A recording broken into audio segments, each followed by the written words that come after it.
Oh, for goodness sakes, this is pathetic. This is pathetic, Mr. Chair. I am not asking trick questions here. The American people have a right to know the answers to this. These are senior officials in the Trump administration. This is not a game, Secretary. I'm Attorney General. My apologies, I couldn't tell. Becca Balint confronted Attorney General Pam Bondi over the Justice Department's handling of the Jeffrey Epstein investigation. From Tennessee is recognized. I'd like to introduce for the record a letter to Director Gabbard from Mr. Warner and Mr. Himes, and a letter of response from her to them about who invited her to Atlanta, and a copy of the search warrant. And I'd also like to just make clear for the record, the reason people in Memphis weren't going out was because the ice was on the ground and we were afraid we'd fall. But other than that, we go out all the time. Gentlemen, without objection, there's unanimous consent. The gentlelady from Vermont is recognized. Thank you, Mr. Chair.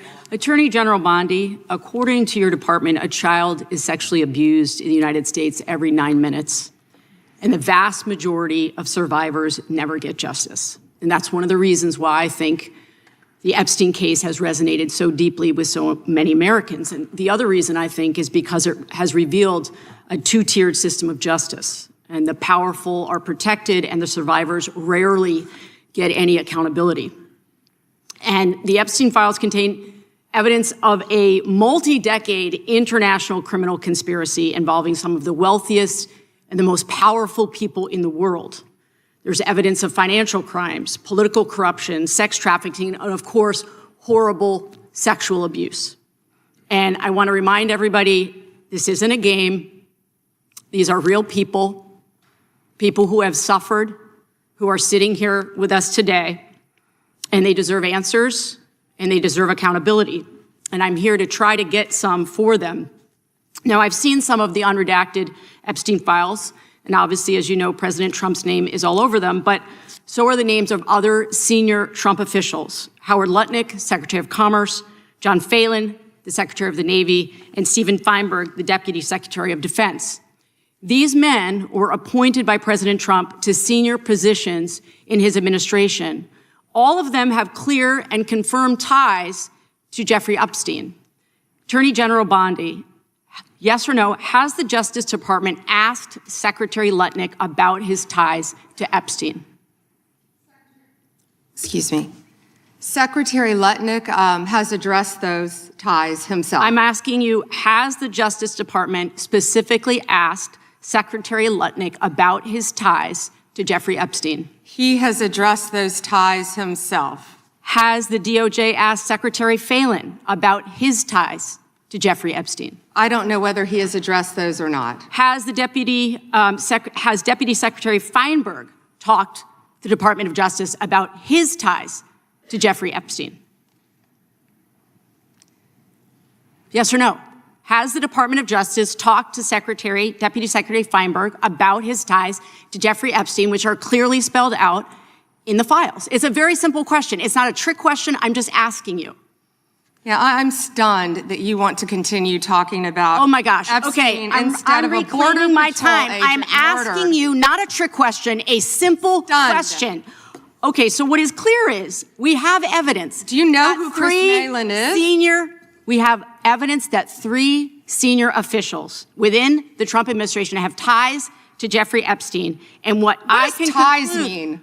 I can conclude from what you are saying that you have not talked to them. What does ties mean? I think Americans would be shocked to learn that you are not interested in talking with these officials who have ties to Jeffrey Epstein. What does ties mean? Can you define that? Across the world, prominent men who've been exposed in the files have resigned their jobs in disgrace. And that's a good first start. And that same standard, not saying the word Chris Malin. Standard should apply here. And Americans want accountability. Who is Chris Malin? Was the president aware? Please stop talking. It is not your time to ask questions. It is not your time. I'm reclaiming my time, Mr. Chair. One second. Time belongs to the gentlelady from Vermont. Was the president aware of Secretary Lutnick's ties to Epstein when he chose him to lead the Department of Commerce? Was he aware? Chris Malin was a Border Patrol agent. Okay, so He I'm was going to shocked, conclude and that she the president, in never fact, mentioned did him know about his in ties her because he district. was the next door neighbor. Shame on you. Oh, for goodness sakes. You're this from is a tiny, pathetic. This beautiful is state. pathetic, Mr. Committee will Chair. be in order. I am not asking trick questions here. You The got your American 5 people minutes. have a right to know the answers to this. These are senior officials in the Trump administration. This is not a game, Secretary. I'm Attorney General. My apologies, I couldn't tell. By 2008, we knew that Epstein was a convicted sexual abuser. And we now know that Lutnick went to Epstein's Island in 2012. How was that not a deal breaker for the president? And why aren't you asking questions of the Commerce Secretary about what he saw when he was at the island, which he lied about not ever going to? Why are you not asking these questions? And I see that my time is almost expired, so I will say this. Do the right thing, Attorney General. Meet with the survivors. They have been asking for a year. Meet with the survivors. Do the right thing. I yield back. Gentlelady yields back. The gentleman from South Carolina is recognized for 5 minutes. May I have 20 seconds of his time? So that'll be up to the gentleman, but Absolutely, Madam Thank you. Thank you. I was curious if you, Congresswoman, asked Bill Clinton that. Didn't see one tweet, not one. I didn't see one tweet when Joe Biden was in office about Bill Clinton. Didn't ask Merrick Garland anything about Epstein, not once when he was. Weak sauce. And Weak sauce. also, I want the record to reflect that, with this anti-Semitic culture right now, she voted against a resolution condemning. Oh, He is Jewish. I just want to be clear. do you want to go there, Attorney time General? belongs Or to do the you want to go there? Are Time you belongs to the serious? gentleman Talking from about South anti-Semitism Carolina. to a woman who Lady lost will- her grandfather in the I reclaim Holocaust? my time. I Really? reclaim my time. Really? the committee will be in Reclaim my order. time. Talk to Jared Wise about anti-Semitism. The ranking member knows that. Can I get like 30 seconds back, Yeah, since I've been. Ms. Balint took I think 30 the of whole mine. committee knows I've been very All right, generous in thank you. making sure everyone gets their 5 minutes in the same. Attorney General, I'm going to talk about saying. Vermont Congresswoman Becca Balint pressed Attorney General Pam Bondi with direct questions about whether the Justice Department had investigated alleged ties between several Trump administration officials and convicted sex offender Jeffrey Epstein. Balint framed the issue around a broader concern many Americans share: whether powerful people are held to the same legal standards as everyone else.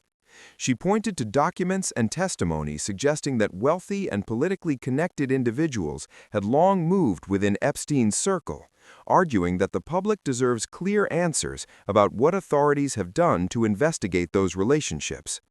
Bondi largely avoided giving direct yes or no responses, instead suggesting that some of the individuals involved had already addressed their connections publicly. That response appeared to frustrate Balint, who argued that public explanations are not the same as formal questioning by federal investigators. The moment highlights a larger debate that has followed the Epstein case for years. While Epstein himself died in jail in 2019 while awaiting trial, questions about who else may have been involved or what powerful figures knew remain unresolved for many victims and observers. Balint also emphasized that behind the political arguments are survivors of abuse who continue seeking accountability. For them, the controversy is not just political theater, but part of a long fight for recognition and justice. The confrontation later escalated when Bondi criticized Balint's previous vote on an anti-Semitism resolution, prompting Balint to push back forcefully and reference her own family history in the Holocaust. Moments like this show how congressional hearings often blend policy debates, personal history, and partisan conflict into highly charged public exchanges that shape how the public views government accountability. Smash that like and share button if you want more clear breakdowns of major political moments, and subscribe for the latest updates and analysis from Washington. Stay informed, because the moments that happen in these hearing rooms often shape the stories that dominate tomorrow's headlines.